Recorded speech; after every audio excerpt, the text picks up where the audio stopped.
Hello everyone, welcome back to Dynokids. I hope you are safe and healthy. So our today's video is about a brain development activity which is useful for the right and brain development of the child.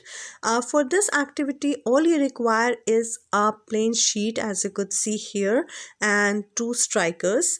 Right, but before starting the video, please consider subscribing our YouTube channel and hit the bell icon to get all the regular notifications. Moreover, this video is in both languages, Hindi and English. If you want to watch in English, continue with this video. और अगर आप ये video Hindi में देखना चाहते हैं तो उसका लिंक मैंने नीचे डिस्क्रिप्शन में दिया है. You just go there, उस पर क्लिक कीजिए और आप पूरी वीडियो हिंदी में देख पाएंगे. Right? So now let's get started with our activity. So for this, basically all you require are these two strikers. Right? So ask the child to put these strikers here, and the child have to go along the curves. Make child understand that he move these strikers as per the given curves here. Right, the child is supposed to move these strikers simultaneously with both hands. Right, so this is the level 1.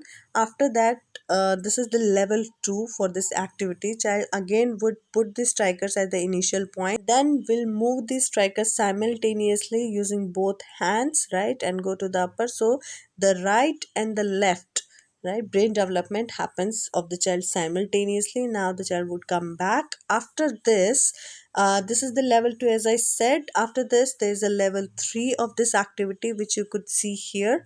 Right, this is a zigzag pattern in a Christmas tree shape as you could see. Now the child would again put the strikers here, and now this is a little bit difficult for the child to move these strikers as per the zigzags lines.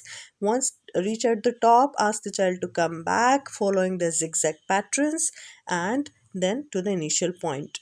After this, the next level of this activity is this, as you could see in the video. I recommend give this level to the child only after practicing before these three worksheets or three levels. Right, so child would put the strikers at the initial point and then would move his fingers or the strikers as per the given curves, right, like this as you could see.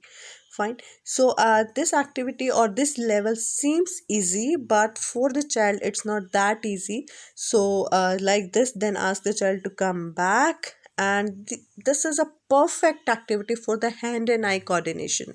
I just hope that you find this video useful. If that's so, then please give it a big thumbs up, share it with your friends and family. When I had given this to Amish, the initial 3 levels was easy for Amish to practice, right?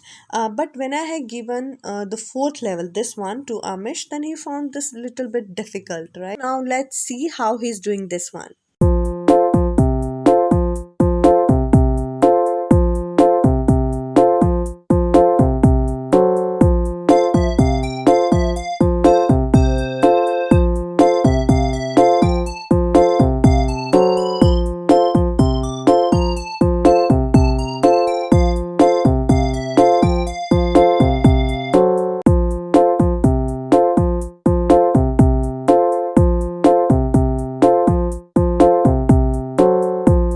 Find this video useful, then please like, and if you try this with your child, then please share your feedback in the comment section below. Thanks for watching.